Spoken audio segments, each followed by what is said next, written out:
যে দেশটা প্রবাসীদের রেমিটেন্সে দাঁড়িয়ে আছে সেই দেশেই প্রবাসীরা সবচাইতে বেশি অসহায়। বিমানবন্দরে দাঁড়িয়ে কান্না করছে প্রবাসীরা, হাতে ছেঁড়া তালা আর ব্যাগের ভেতর সব গায়েব। কেউ নেই জবাব দিতে, কেউ নেই দায় নিতে।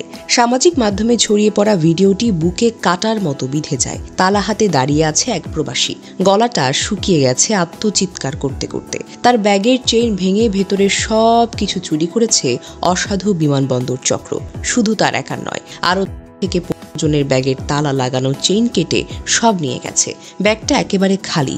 এ যেন সংঘটিত ডাকাতি, জাতীয় গুরুত্বপূর্ণ জায়গায় সকল নিরাপত্তার মাঝে। প্রবাসীরা বিমানবন্দরে হাউমাউ করে কাঁদছেন, কারণ তাদের ব্যাগের ভেতরে ছিল নতুন মোবাইল, টাকা ও স্বর্ণ। প্রবাসীদের মুখে একটাই প্রশ্ন, তালাটা ভাঙছে কে? আমাদের জিনিসগুলো গেল কোথায়? উত্তরটা হলো চারিদিকে শুধু স্তব্ধতা, কান্না আর কান্না। অন্য আরেক প্রবাসী ভেঙে পড়ে বলেন, তার ব্যাগে ছিল 4টি নতুন মোবাইল, টাকা, দামি জিনিস সব নেই, শুধু প্লাস্টিক ভরে রেখে গেছে তার ব্যাগের ভেতরে। এটাই কি আমাদের দেশের সিস্টেম? এটাই কি বিমানবন্দরের নিরাপত্তা? যে প্রবাসীরা মরুভূমির গরমে, জাহাজ ঘাটে, কনস্ট্রাকশনে, কারখানায় কষ্ট করে রোজগার করে, তাদের ঘামের টাকায় কেনা জিনিসগুলো চুরি হয় কিভাবে?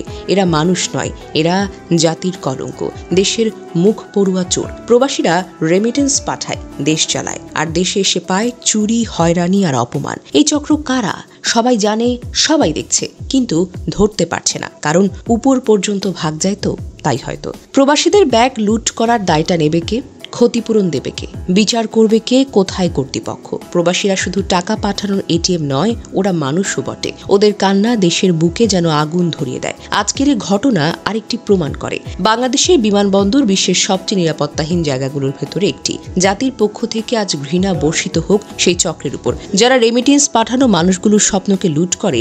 এই ঘটনা আর সাধারণ নয়, এটা জাতির বিবেকে লাথি, এটা সভ্যতার মুখে নিক্ষেপ করার মতো বিষয়। প্রবাসীদের ব্যাগ লুট করার এই ঘটনা শুধু ব্যক্তিগত কোনো ক্ষতি নয়, এটি আমাদের দেশের অর্থনৈতিক ভিত কাঁপিয়ে দেওয়ার মতো একটি অপরাধ। কারণ প্রবাসীরা শুধুই শ্রমিক নয়, বাংলাদেশের অর্থনীতিকে বাঁচিয়ে রাখার একটি নীরব যোদ্ধাও বটে। তাদের পাঠানো রেমিটেন্সেই দেশে বৈদেশিক মুদ্রার সবচাইতে বড় উৎস, যা আমাদের ডলার রিজার্ভকে বাঁচিয়ে রাখে, টাকার মানকে স্থিতিশীল রাখে এবং দেশের প্রতিটি সেক্টরকে সচল রাখে। রেমিটেন্স কমে গেলে আমদানি থমকে যায়, পণ্যের দাম বেড়ে যায়, দেশের অর্থনীতির গোড়ায় বেশ আঘাত পায়। একজন প্রবাসীর টাকা শুধু একটি পরিবার নয়, একটি গ্রাম, একটি সমাজ, হাজারো মানুষের জীবন ঘুরিয়ে দেওয়ার মতো উপকারী। তাদের রেমিটেন্সেই শিশুদের পড়াশোনা হয়, ঘরবাড়ি তৈরি হয়, ছোট বড় ব্যবসা দাঁড়িয়ে যায়। দেশের জিডিপিতে বিশাল অবদান রাখা এই প্রবাসীদের ঘামে ভেজা উপার্জনই বাংলাদেশের দারিদ্র্য থেকে বাহিরে এলে উন্নয়নের পথে ঠেলে দিয়েছে। তাই প্রবাসীদের ব্যাগ লুট করা মানে শুধু কয়েকটি মোবাইল বা কিছু টাকা চুরি করা নয়, এটি হলো